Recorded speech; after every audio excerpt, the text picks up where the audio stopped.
कला के मूल में तो दर्शन के तत्व हैं, दार्शनिक विधाएं हैं, और विशेष रूप से ऐसी विधाएं जिनको हम तांत्रिक दर्शन कहते हैं, तांत्रिक विधाएं कहते हैं, वो इसके मूल में होती हैं।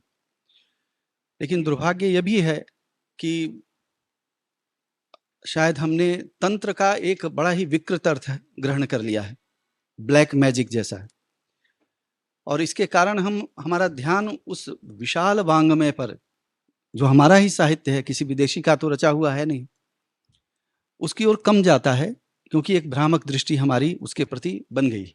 तो उसका भी निराकरण आवश्यक होता है, क्योंकि तंत्र वांग्मय के अध्ययन के बिना भारतीय कला शास्त्र या भारतीय वाक तत्व पर विचार संभव नहीं है। तो भारतीय कला को विकसित करने में तंत्र ने बहुत बड़ा योगदान दिया, और यह तंत्र जो अपने ग्रंथों में है वह तो है ही, तांत्रिक ग्रंथ जो हैं, बौद्ध ग्रंथ, उनमें भी जो वज्रयान आदि की चर्चा आप पढ़ते होंगे, बौद्ध कलाओं की जो इतनी उन्नति हुई है वह भी इसी कारण से है कि उसके पीछे इस बौद्ध तंत्र का बहुत बड़ा योगदान रहा। जरा हम विचार करें कि ऑक्सीडेंटल, जिसको पाश्चात्य कहते हैं, उसमें कला को, सौंदर्य को हम क्या समझते हैं? कला सौंदर्य को, सौंदर्य उसको कहा जाता रहा, ये प्लेटो से आगे तक भी ये चर्चा चली कि एक सिमिट्री होनी चाहिए, समरूपता होनी चाहिए। किसमें? जो मैटर है और फॉर्म में, मैटर और फॉर्म में एक सिमिट्री होनी चाहिए, एक समरूपता होनी चाहिए, और इन दोनों के बीच एक हार्मनी बनेगा, तभी जाके कोई वस्तु सुंदर कहलाएगी, कलात्मक कहलाएगी। और दूसरा इसका पक्ष ये चर्चा में आया कि इतना ही पर्याप्त नहीं है कि वह हमारे एस्थेटिक सेंस को वह अच्छा लगे, कला के लिए यह भी आवश्यक है कि कला की उपयोगिता हो। हम अपने दैनिक जीवन में भी ऐसी चीज़ों को ग्रहण करें कलात्मक रूप में, जो केवल सौंदर्य बोध के लिए ना हो, उसका एक व्यवहार भी हो, व्यवहारिक पक्ष से भी जुड़ा हुआ। और इसके साथ कला से इतर जो विधाएं हैं या विषय हैं, उनसे भी जुड़ती है, जैसे धर्म है, दर्शन है, नैतिकता है, इन सब से भी कला को जोड़ के समीक्षा करने की चेष्टा हुई है।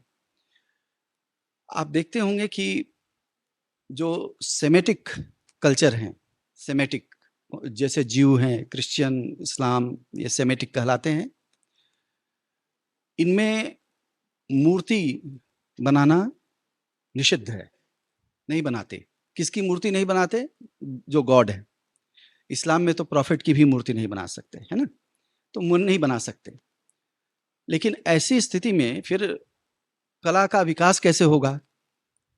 जब निराकार है, गॉड निराकार है लेकिन सगुण है, जो बाइबल हेब्राइक गॉड है वह क्या है?